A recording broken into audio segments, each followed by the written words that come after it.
live. Alrighty, how is everybody doing tonight? So, starting off the show today, I have a question. I'm actually going to hit publish poll here. Boom. Okay, there we go. And my question for you tonight is I'm going to open up the show with a question, okay? Uh, After LSU's loss to Mississippi State last week, it was shocking. It wasn't close. It was 44-34. Obviously, KJ Costello came in here and just completely set a new SEC record for passing, 623 yards. It was embarrassing. It was not good. A lot of LSU fans are upset. Here's what I want to know now. I've got the poll up there. Give me that, but hit the poll and comment. I want y'all to do that while I go share this show. I got to put it on Twitter, got to share it to all my groups, all that good stuff. And you should do the same while I'm doing it. But while I'm doing that, I want you to comment, what do you think LSU's record is this year? What do you think that LSU finishes this year as? I'm very interested because I've heard people all over the place from they're going to just tank the season and not win a game to they need to bench Miles Brennan, get rid of it all, just blow the thing up. I've heard people saying, oh, Ogeron's on the hot seat, which is the most ridiculous take I've heard in a while. And I'm just wondering, like, what is the proper reaction? Where is this team? Are they going to bounce back? Could they go 9-1? There's a few people saying that, not many. But I want to hear your thoughts while I share this. Show now. Boom. Twitter tweeted. I'm going to do maybe a couple little of my favorite groups here. I love... Oops, that's not the page I want to share it to. Group. Let's see. Real LSU Nation. I'll share too. But I'm very curious to hear what y'all think. I'm going to get to everybody's comments on... Anybody who comments on what they think LSU does, I'm going to address that comment immediately after I get done with these shares.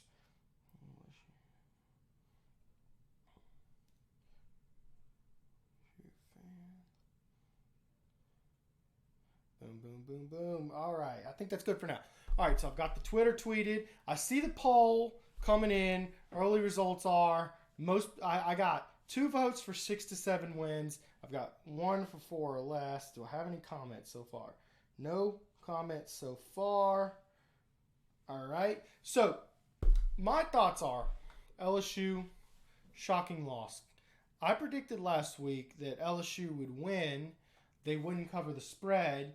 And I kind of warned people about just the wacky nature of Mike Leach and the wacky nature of bringing in a transfer quarterback. And LSU. I mean, of course, Mississippi State had to deal with a new system in the middle of COVID, but I don't think any team got hit as hard as LSU did with COVID. In fact, I reacted with Mike after the game. In fact, there's Mike Scarborough in the comments. You see, Mike's talking about the show that Arch Manning put up. But anyways, I'm going to get to that. Mike's lurking in the comments. Y'all say what's up to Mike. He's probably driving back from New Orleans. There's my dog. He wanted to chime in. He's pretty upset that LSU lost. But I warned y'all that, this is going to be a tricky team. KJ Costello threw 49 touchdowns at Stanford. Mike Leach is really good with transfers, and he ran a very, very simple scheme. He ran a crossing over the middle and a fade. LSU refused to adjust and ran man coverage on it all night long. And ultimately, that's what cost LSU the win. They refused to adapt, adjust, and Mississippi State didn't either. They said, all right, we'll keep on doing this. That's cool. So, ultimately, big loss. But I predicted last week that KJ Costello would be first team all SEC by the end of the year. So, not all woe and despair, because, I think we have to acknowledge that Mississippi State's probably going to be an 8 or 9 win team with a chance to win the SEC. I think that it's reasonable that they would come in here and they beat LSU by 10. It was a respectable score. It's not as if LSU lost by 35 points. I mean, we've seen worse loss during the Ogeron period. I mean, it's just going to be a matter of time. I'm going to break down exactly what I thought the problem was, because there's been a lot of people pointing a lot of directions, but there's one direction where you got to admit it's pretty bad. Comments so far. Mike Scarborough. I've heard his name before. Yo! He says Arch Manning is putting on a show tonight. I went and saw Arch Manning last year, and even at like 6 foot and about 200 pounds soaking wet, maybe probably closer to 100, 175, he was still electric. He's put on, he's grown about 4 or 5 inches, and he is a sturdy, full-grown man. LSU needs to do everything they can to get Arch Manning. It's going to be tough because everybody else will be too, but go get Arch, man. All right, Mike Smith. LSU will go 7-3 and make a New Year's Six bowl. That's exactly where I'm at, Mike. I had LSU at 8-2 last week. This week I've got LSU I've got them at 7-3. Basically, I think they win and lose all the same games except for Mississippi State. I go back to when LSU lost to Troy in 2017, and Ogeron did something that impressed me, and I was not high on Ogeron, not in the least bit back then. I just saw the program quickly derailing, and I mean, there were 3 games where it might have been the 3 ugliest games I've ever seen as an LSU fan, where LSU struggled against Syracuse. Then they struggled against they got the heck beat out of them by Mississippi State, and then they follow that up with losing to Troy at home, and it was just inexplicable. It was wild, but Ogeron, calm, got his team's head back in the game. They went, they rebounded, they got healthy, they beat Florida, and then they won every game down the stretch, except for Bama. I expect more of that. I mean, I don't think Ogeron's going to bounce this team back and repeat as champions. It's unreasonable. I do think that Ogeron gets these guys head in the game. They're going to beat some teams, okay? I think Florida and Bama will be tough because Florida's a little better than I thought after seeing them this weekend. I think Bama maybe take a step back from last year, but they're still Bama. They're still going to be good. Josh Forbes, 3 wins. See, man, I get where you're coming from.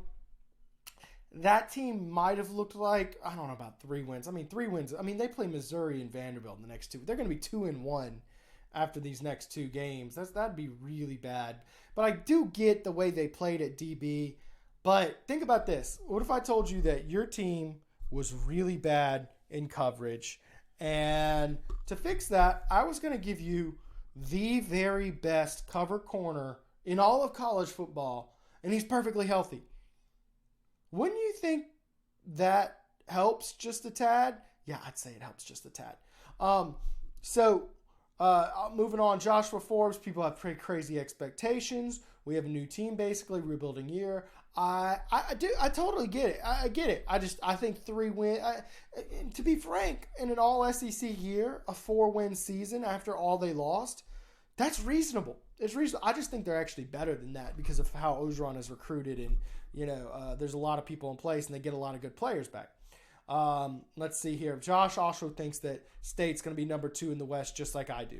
So, Mike comments, no Newman is on defense. I'm tuning in. Only first half. Newman leads 28-0. Arch Manning, multiple big plays. Best video in the business. Tiger Bait Premium for late tonight, early morning, plus a photo gallery. So, yeah, we're going to have really good footage on Arch Manning. And Mike has really high-quality cameras. He's been doing this for years. Good footage. We're going to have that available. You can give it a try. If you just want to go see Arch Manning's footage, it'll be available either late tonight or early tomorrow. It's $1. Give it a try. TigerBait.com. Let's see here. Phil Renato. Phil Renato.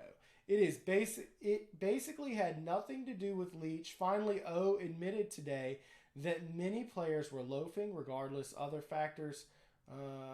when mentally other team has the upper hand, we will see if it got their attention with extra wind sprints.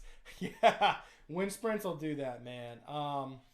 Yeah, I think there was a bit of half stepping around, but that being said, low energy. I think that these players have come used to feeding off the fan energy, and it was lackluster for a number of reasons, and they're gonna have to adjust.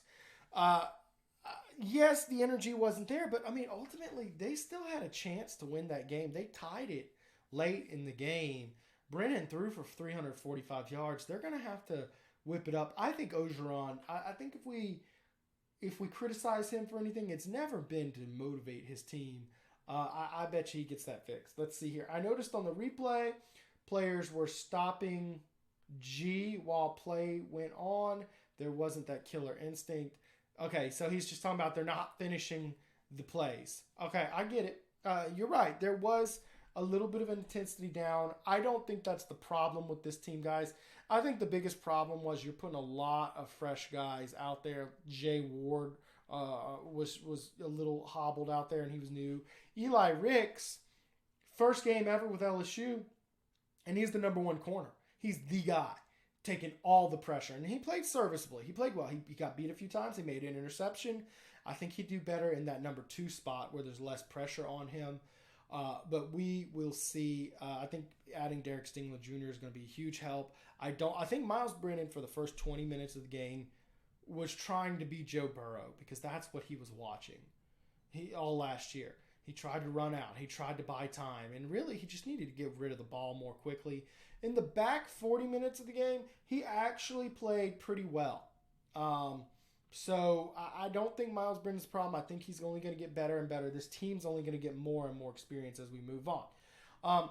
Guys, I really want to thank, before I move on, my sponsor tonight, Jordan Spector, Spector Sports Art LLC. He's provided, this might be the coolest sponsorship I ever have. Okay, so we've talked about this ad nauseum, or at least I have. This is my favorite part in my man cave. The Joe Burrow painting. The coolest moment in human history. He's got the cigar, the tiger head in the back. It's not Toons's, by the way. It's a great job. The Heisman Trophy. My favorite part, you can't do it, you won't make it. How many doubters were there? He's got his 15-0 trophy there, the hat in the lap.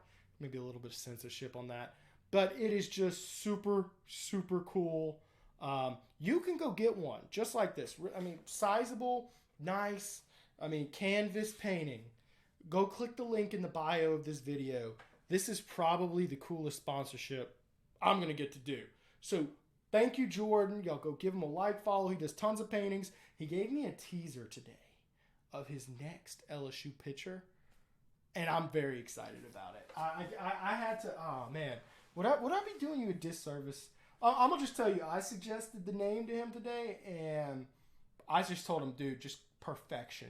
Just call it perfection. That's what I would go with. So let me put this back on the canvas. And let me get back to your comments here. Let's see here. We will start gelling towards the end of the season. The last 2 to 3 games will tell you what we will. Lamar says 8-2. They got caught off guard. It won't happen again. Lamar, I agree they won't get caught off guard again, but I just think there's going to be Florida and Bama will probably be just better teams, and that's okay after all LSU does.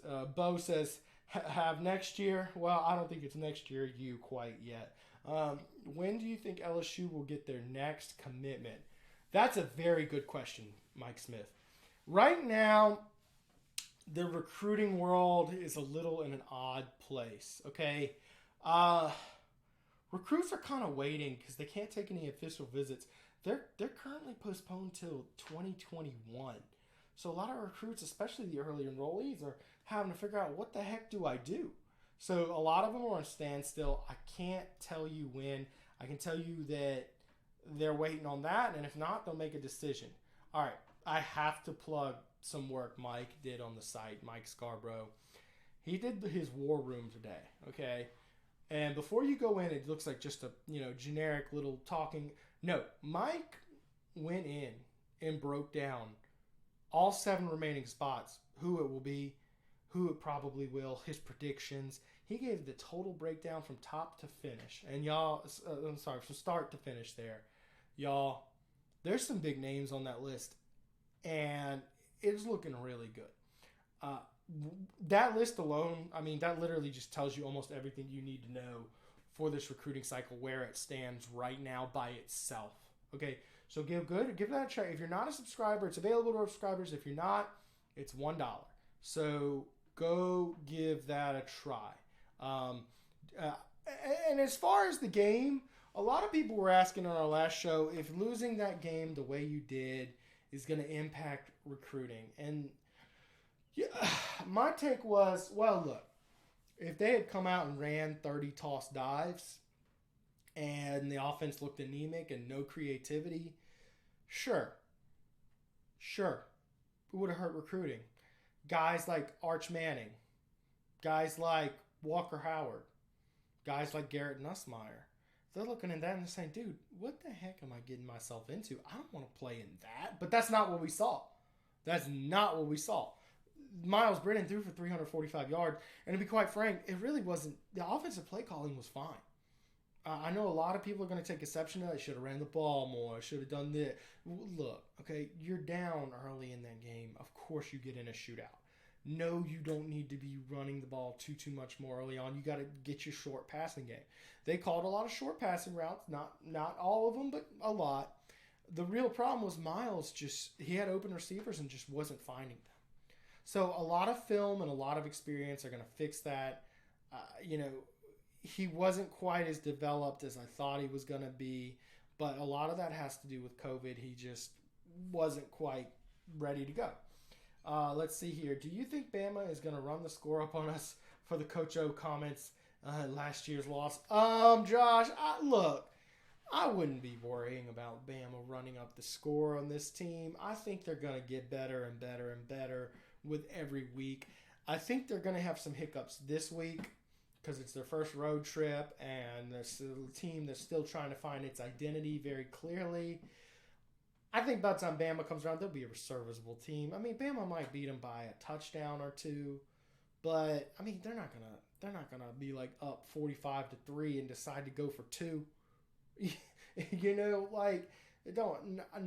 mean, and I refuse to believe that Nick Saban cares at all about what Coach O said in the locker room. I promise you, he said worse. One of my favorite stories is, when I went, on a recruiting visit to LSU back in 2010 after the Tennessee game. Les Miles had some very lively language after that about Tennessee. That was great. It happens. It's locker room talk. There's a reason they call it as such. I would not be so worried about that at all. I think you're perfectly fine. Now, in terms of whether or not LSU can beat Alabama, I don't know. They might put some extra fuel in the fire. I think that the players might remember it, but I don't. I've seen Bama play LSU every year since Saban got there. Ain't no motivation issues at all there. There's just none. I mean, they're gonna come fired up, ready to play. It's a non-issue. I mean, Bama gives LSU their best shot, and LSU's defending champs. I just don't think motivation's an issue. Let me revisit my poll. I see a little bit of change here. So we've got 43% of you say 8 or 9 wins. So almost half of you are still incredibly optimistic. 52% say 6 to 7 wins, which I think is right about right. And then 1 says 5 or 6 wins. Let's see here. Josh Forbes, they keep some of their players like Waddle, Harris. You're right. And they also get, a number of other players back like Dylan Moses. I mean, nobody lost more. I don't think any team's ever lost more than LSU lost this last year. I think it's the most any team has ever had to replace talent-wise, and that's why they had so many hiccups last week. I think that it was tough. Good news is, in terms of recruiting, and where your program truly stands, it doesn't mean anything, y'all. It really doesn't. It's perfectly fine. I mean, they're going to bounce back. Alyssa Guy, will Vandy score any points on the Tiger? I think that's her kind of passive-aggressive way of telling me, hey, move on to Vanderbilt. We're tired of talking to Mississippi State. And yes, Vanderbilt will score points. So let's take a quick look last week. What Vanderbilt did against Texas A&M. Late in that game, it was actually 14-12 going into the fourth quarter. Now, I know some of y'all are going to say, oh, well, Texas A&M is so bad. 7-5. Jimbo gets paid 7.5 to go 7. I get it, y'all. I do. That being said, look at where LSU was last weekend, okay? And can you really say that LSU is that much better right now than Texas A&M was? I think it's going to be a closer game. I don't think LSU's I think LSU's a substantially better team. I just think first SEC road game, team having some doubts. Defense is going to be mixing up and trying some new concepts. It's going to be a little different this year. It's going to be a little different. All right. My prediction. I'm predicting LSU beats Vanderbilt 30-24. I think we're going to have a lot of stalled out offenses in the red zone, a lot of field goals. I think that Vanderbilt probably will be down by about 10, kick a field goal, and make it a lot closer than the score actually was. I don't think LSU's just 6 points better. I think they're obviously a good bit better than Vanderbilt, but I just don't think the scoreboard will reflect it this week. I think it's a tough spot. I'm seeing it. All right, Alyssa, me and my dogs like it when LSU destroys hopes and dreams of other teams. Yeah, I'm sure you and the dogs really enjoyed last season. I hope you can just suck it in. So Mike replying to Alyssa, peanut gallery. Josh Forbes, A&M barely won. It was a struggle. Haha. 56-2. All right, I don't see 56-2 now. That'd be wild. Now, the team's probably going to have enough motivation after last week to do it, but I don't think that it really works that way. Well, guys, real quick, I want to take a moment and I want to show y'all something about my guy, Jordan Spector here. Okay. This painting, there's just a lot of detail that went into it. It's why it's one of the best ones out there. If you want to celebrate last season where Alyssa's dogs and her enjoyed destroying the souls of other teams every single week, well, here's how you do it. Get you one of these. Check this video out he gave us. It's really cool.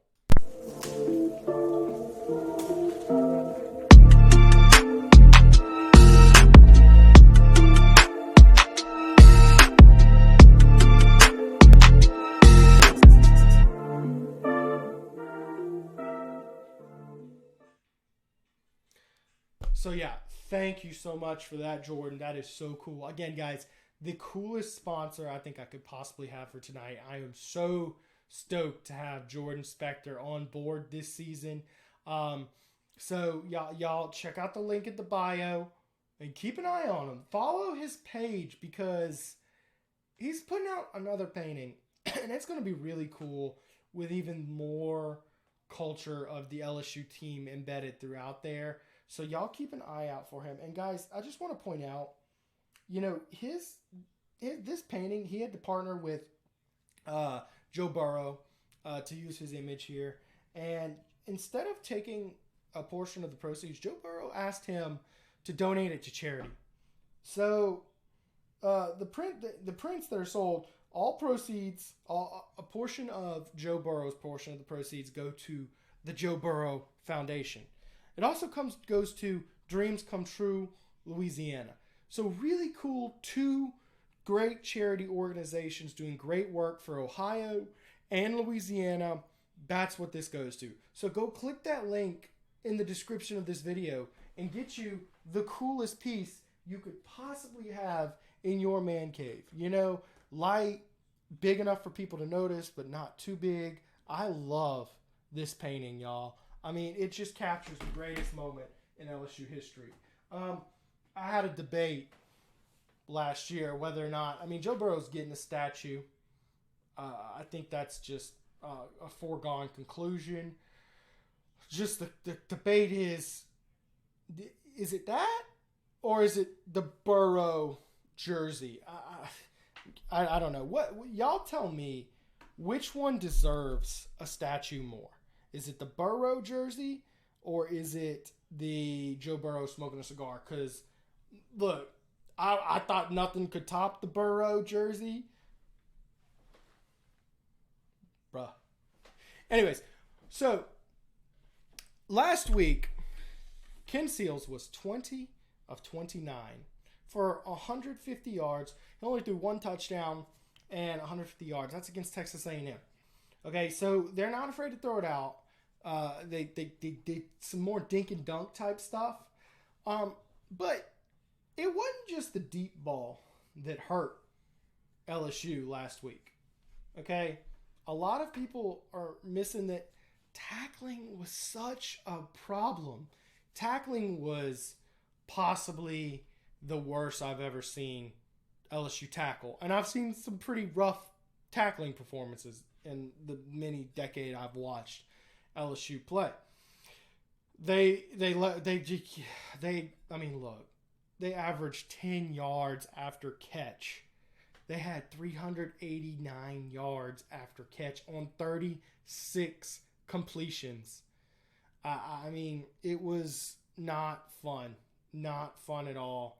You got to tackle. That 75-yard touchdown, 2 missed tackles. So that's why a lot of what Vanderbilt does with those short dink and dunk passing could be trouble. They have to tackle, and I attribute that directly to a lack of preparation for this team due to COVID. It's hard to get actual tackling in. Kenneth Manuel says the Burrow cigar should be LSU's on-campus statue. He's definitely not wrong. I don't know. Can you do both? I actually talked to Joe Burrow's dad about that this offseason. There's a video available at tigerbait.com. It was really good stuff. He wasn't too hype on the smoking part, but he kind of understood. At that point you can do whatever you want once you goat like that. So he wanted the Burrow jersey because he said he was biased because he was right next to him. So okay, pops. But anyways, so I don't. Vanderbilt only ran the ball 38 times for 105 yards against Texas A&M. So it's really, we're talking about 255 yards of total offense Vanderbilt did against Texas A&M. Here's the problem. If LSU's defense does not improve, Vanderbilt will exceed those numbers, okay? And I think that it takes some time to truly fix the issues they have. So I'm not quite seeing it yet. I think LSU's defense gets better because Stingley's there. I remember back to 2005 when Pelini against Arizona State gave up 1,000,000 yards to Sam Keller. And it took a couple weeks. He's not the quickest adjuster. He's not like Dave Aranda where he'll come out on halftime a lot of times and, oh my God, boom, it's fixed. He's a little slower, but he'll get there. I for the life of me though, I think the biggest problem in the game against State was truly that you ran no cover 4. Why are you manning up? I feel so bad for Darren Evans because maybe in another spot he could have performed better. But they put him in there, and my God, they gashed the kid. Touchdown right away. It was unbelievable. And I'm sitting here thinking to myself, the problem is he's having just enough success. They had 4 turnovers. They had some high they got pass rush. Ali Gay, phenomenal game. Looks like a true stud. BJ Ojolari, highest rated Pro Football Focus freshman on the week in the whole SEC. So there were some moments. Jabril Cox had a touchdown. Jacoby Stevens recovered 2 fumbles. I mean, Eli Ricks had an interception. And I think that in lies the biggest problem is that they had so much success that they weren't forced to change what they were doing. They kept on doing the same thing over again because he kept on hoping, let's get that big play. Let's get it. We're doing it, and truly and honestly, he really needed to look at it and say, yeah, it's great that you made the 4 turnovers, but coach, 623 yards. I mean, Mike Leach just made the front 7 just a non-factor in this game with his play calling, and LSU refused to do anything to change it. To me, it's just shocking to me that we saw no cover 4, no zone. It was just man. They're going to have to adjust. We'll see. Daryl Elmore. All Tiger fans need to let Joe go. This is a really good point, actually. I tweeted something during the game, and stop comparing him to Miles. I'm sorry. By what Miles didn't do. Grow up. They are different players and styles. Show Miles the love you did Joe. All right. Great point. The team has moved on from Joe Burrow. Okay, they are ready to go behind Miles. That being said, as spectators, there was a few plays. It was really hard not to think Joe Burrow would have made that run. Especially the 3rd down scrambles where he just got stopped short and you're just sitting there like, oh, I know Joe would have made that run. But then you see open receivers he misses. Then you see him holding on to the ball. You see him. That's why I said for the first 20 minutes, it's almost like he was trying to be Joe. He was trying to break out of tackles, run around, buy time, and it's just what Joe Burrow made it look so easy, y'all. We ain't never going to see that ever again. I mean, I don't think college football ever sees anything like what we just saw. Got to let go. You got to understand that 3, 4, 5 years ago, your quarterback passed for 345 yards?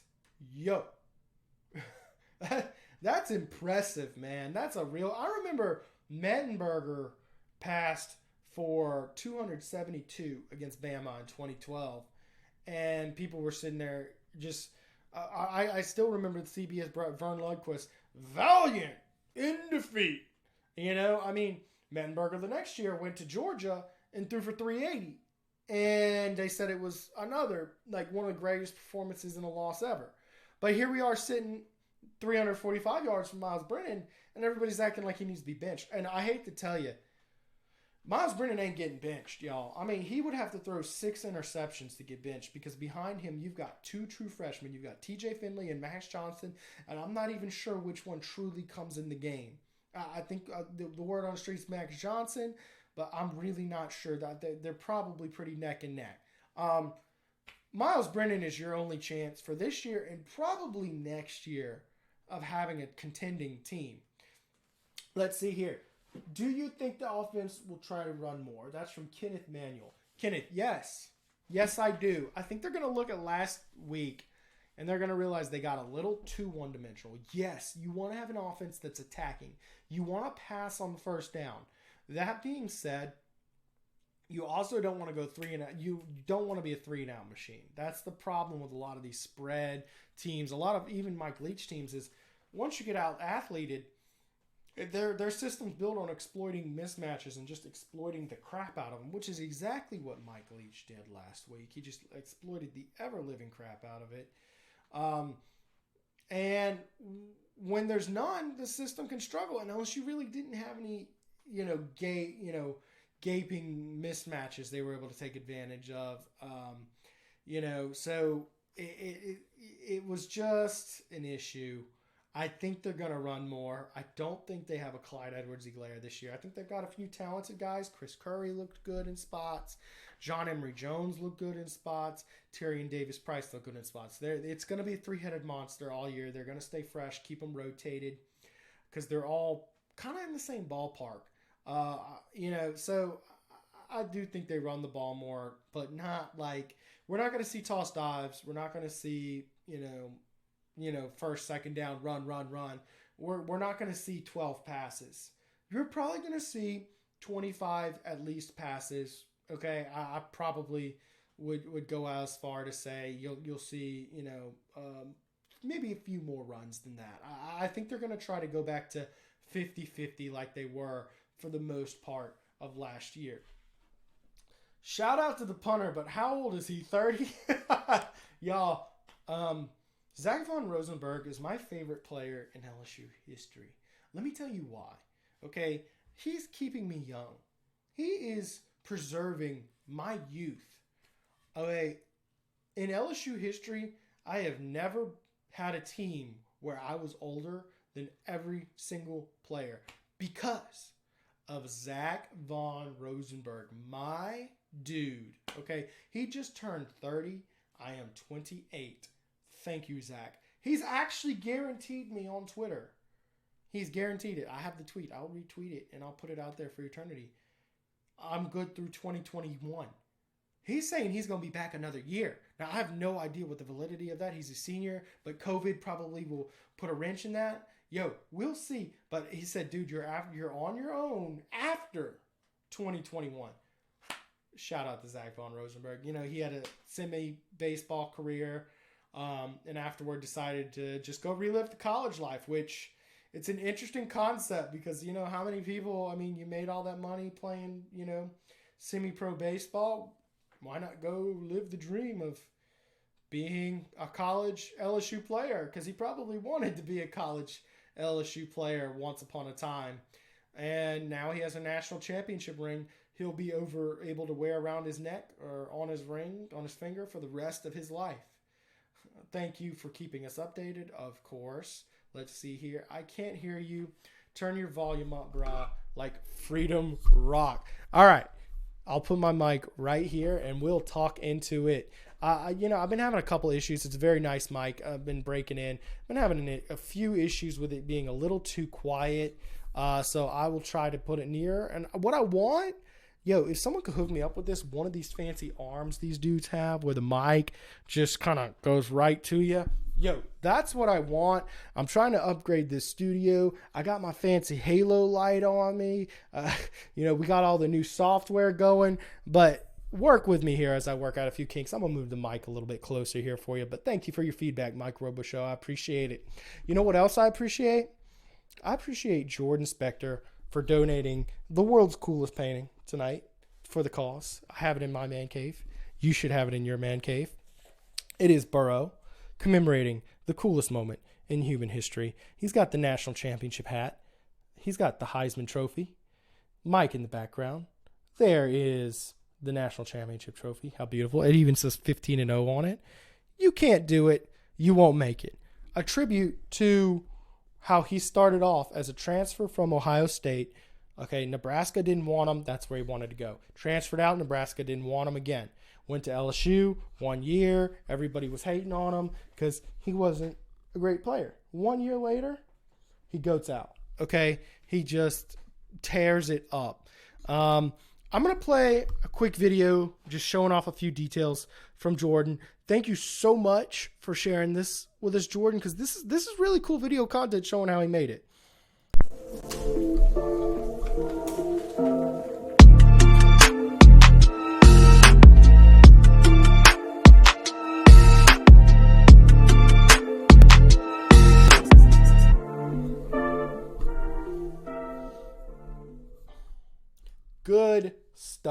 Good stuff, man. I just cannot thank Jordan enough. If y'all are listening, y'all go give him a follow on his Facebook page there. I tagged it. It's really cool stuff. And if you love the painting, I also put the link in there so you could get one too. Go get one. So let's see here. So he played baseball first and then came back to play football. You can do that. He didn't play baseball at LSU.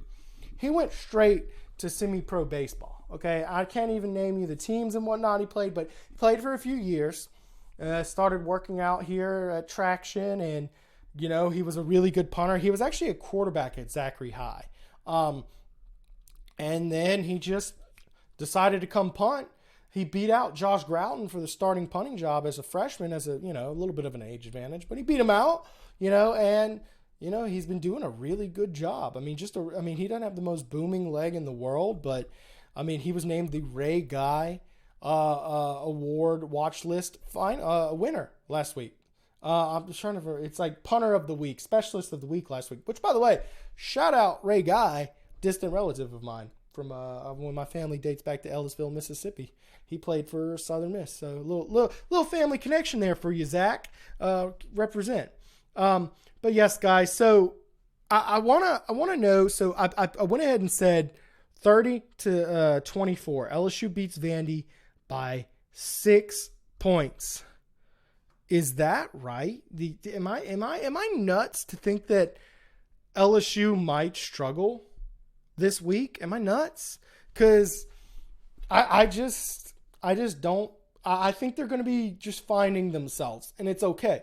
The biggest reason I liked this team in the preseason is simply because how great this season set up for them, and they had a lot of just return. 19 of 22 starters gone from the national championship period.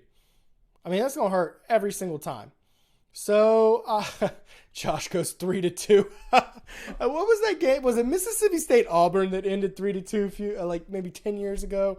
That would be an amazing game. I'm about that. Give me that. Mike Robishow asked a question, and I'm gonna recap this. Okay. Do you think one bad game hurts recruiting? The answer is no, at least not in the foreseeable future. Okay, and I don't think any recruit looks at one game and makes a decision about their college future. It's more or less about what other teams are doing that might be impressing them at the same time. And I don't think there was any teams that really did anything last week that really put them way ahead of LSU. And for the 2021 guys, they're pretty much set in stone. They're just going to a few places. There's 7 spots left, and I feel pretty concrete on those, which, by the way, tigerbait.com, go give it a try. We have the War Room up today. Mike Scarborough gave the breakdown of every target LSU has, including guys like Mason Smith and Corey Foreman, who were on campus last week. They stopped by walk-ons. They went to campus for the game. Number 1 player in the country, Corey Foreman. Number 1 defensive tackle, Mason Smith. And Mike went ahead and put them as probable to LSU. He thinks LSU gets both those guys. I've talked with both of them ad nauseum, and I agree. I think LSU's the favorite for both of those guys. I also think LSU is the favorite for Tristan Lee out of Virginia, 5-star offensive tackle. And you talk about rebuilding the trenches. You get one of the best offensive tackles, one best defensive tackles, the best player in the country who's on the defensive end. Now, I think what really would have hurt in recruiting is if they go out and run 45 runs and they throw the ball 12 times and they lost like that. Then a lot of negative recruiting would get in the head of these guys. Oh, LSU. They always say they're a quarterback away. They're not. Their system is, they don't have any offensive coaches. Joe Burrow came in and they're back to LSU. That would hurt because LSU's quarterback recruiting has gone up tremendously. This year you get Max Johnson, TJ Finley, 2 top 10 quarterbacks, 4-star guys. Next year you've got Garrett Nussmeier, one of the top 7 quarterbacks in the country. Coaches are really high on him. Caleb Williams came in here, who's the number 1 quarterback in the country at LSU's camp. And it was like 1A Caleb and then 1B was Garrett Nussmeier. And they're really high on Nussmeier. So I like him. Walker Howard, son of Jamie Howard, 2022 quarterback, made his varsity debut last week. That's a dude. He is a sharp kid. We got to cover his commitment to LSU. He's going to be real good. So behind him, 2023 in Louisiana. Those are the impressionable ones. Those are the ones who might look at this loss and be like, well, I'm not so high. They're 2-3 years out from making their decision. Those are impressionable. And let me tell you, 2023 Louisiana quarterbacks, y'all. It's the most stacked class I've ever seen in Louisiana ever. Maybe any state. I can't. Maybe California had a couple years. I know a couple years back. Didn't Justin Fields and Trevor Lawrence? It was either Georgia or South Carolina. They both came out of. But Arch Manning, which Mike went to tonight, and he'll be uploading footage tomorrow. You can go check that footage out for $1, by the way. And while you're there, I would go ahead and pick the $99 a year option and get all this great stuff all year long. But that's just me. Arch Manning has grown to 6'3.5", so he's basically 6'4", 220. Okay, and he was a dude last year throwing for 2,600 yards, leading his Greenies to the playoffs down at Newman. Last I checked, Mike said he was up 28-0 at halftime. He's going to be a dude. That might be one of the best quarterbacks to come out since the last Manning came out of Louisiana. Then you've got guys like Reese Mooney out at Denham Springs, who's really good. Woodlawn's got a good quarterback. Eli Holstein at Zachary. LSU's already offered Arch and Eli, and both those other guys are working real hard and have a lot of D1 offers. So it is a stacked year. Sarah DeBenedetto says, hope your dogs are doing well. My dogs are a topic of this show quite a bit. I'm going to start taking audience requests to get my little corgi on here on screen. But thank you, Sarah. You go out from Jersey. Thank you for tuning in from Jersey, Sarah. I hope everything is well with you. Guys, I want to thank everybody for watching the show tonight. I hope y'all aren't too upset with me for going to LSU by 6 this weekend, but maybe I'm wrong. Hopefully they get it, the win, but hopefully, I'm sure y'all are thinking more than 6, but I think it's okay. Sometimes you need games to find your identity and figure yourself out. Well, until next week, I appreciate y'all. I'm going to see y'all next Wednesday night. Of course, we have shows going regularly now. We have our post-game show with me and Mike.